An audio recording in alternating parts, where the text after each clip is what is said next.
This is why our church has failed to fulfill its last day mission, because we're not taking the true gospel to the world yet.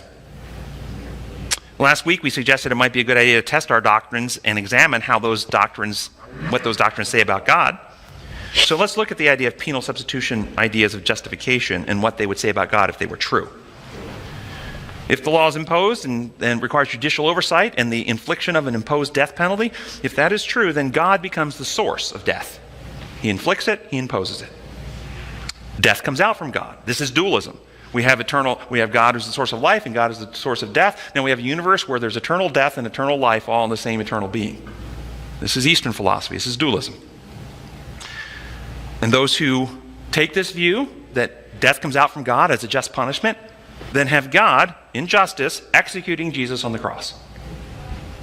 And this is out of the 27 Fundamental Beliefs of Seventh-day Adventist Church, page 111.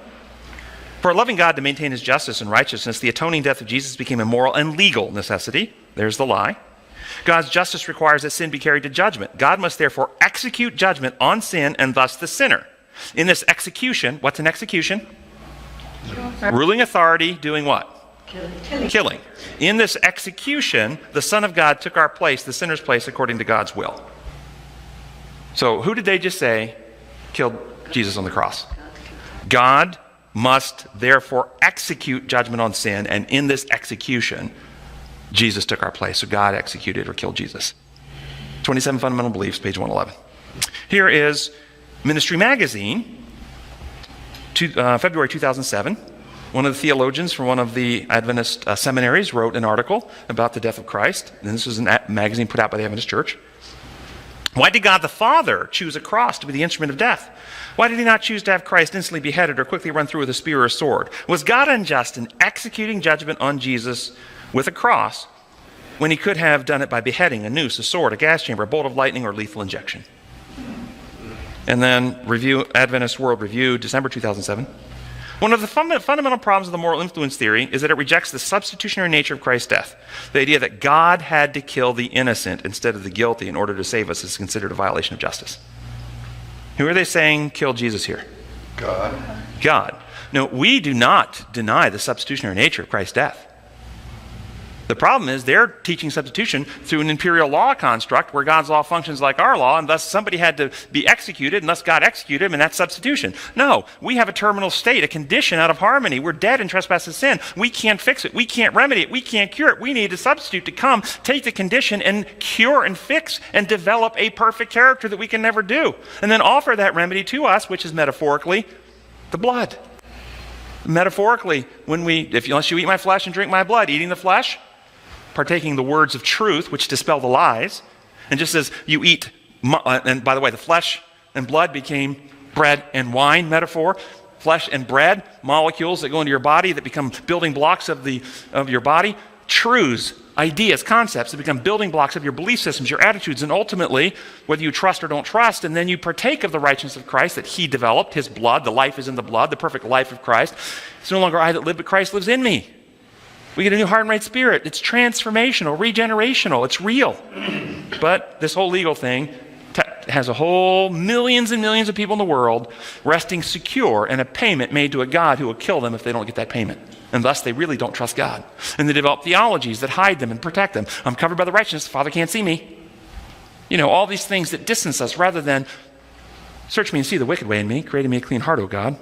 And if you choose not to, he will artificially keep you alive so that you can be tortured through eternity. There you go. Or as long as you deserve before he kills you. Yeah. And then, so what does inspiration say about all of this then? Here's what inspiration says, Isaiah 53:4. Surely he took up our infirmities and carried our sorrows. In other words, he took our sinful condition. He took our terminal state, is what it's saying. Yet we considered him stricken by God, smitten by him, and afflicted. Isaiah prophesied, he's going to come, he's going to take up our iniquities, our infirmities, our sorrows, our condition, in order to heal and save. But we're going to misunderstand the whole thing, and Christians are going to teach that God killed him, God struck him down, God punished him. It's happened. That's exactly what we're fighting against today. How about Jesus? John 8:44, speaking, you belong to your father the devil, and you want to carry out your father's desires. He was a murderer from the beginning. Who is the beginning of death? Satan. But who do these penal substitution theologians teach is the source of death? God is the source of death. Or Galatians 6, 7, and 8. Do not be deceived. God cannot be mocked. A man reaps what he sows. Before we can go to the next verse, what is reaping and sowing? What kind of law is reaping and sowing? Natural. Design law, natural law. The one who sows to please his sinful nature, from that nature reaps destruction. That's exactly, we have a terminal condition. The one who sows to smoke 2 packs of cigarettes a day, from their 2 packs of cigarettes a day reap lung disease. It's not an infliction by God. Why is God punishing me with bad lungs? He's not. Well, justice requires. God said, thou shalt not smoke, and you smoke. God must punish you. You see the primitive thinking, the childish thinking. Pagan. It is pagan. And then, Desire of Ages 761, Satan saw that his disguise was torn away, his administration laid open before the unfallen angels, before the heavenly universe. He had revealed himself as a murderer. By shedding the blood of the Son of God, he had uprooted himself from the sympathies in heaven. All the intelligent beings throughout the universe now see Satan is a killer. Satan is the source of death. Satan attacked and inspired evil men to kill Christ at the cross. God did not lay a hand on him. Jesus' own testimony, my God, why have you forsaken me? Let me go. But Christianity is teaching, the Adventist Church is teaching, God killed Jesus at the cross. Do you understand why the latter rain hasn't come?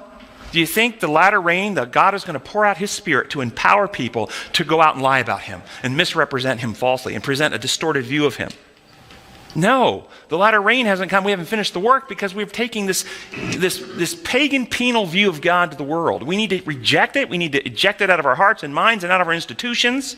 We need to stop putting people in leadership who promote this view. So what is justification in our view?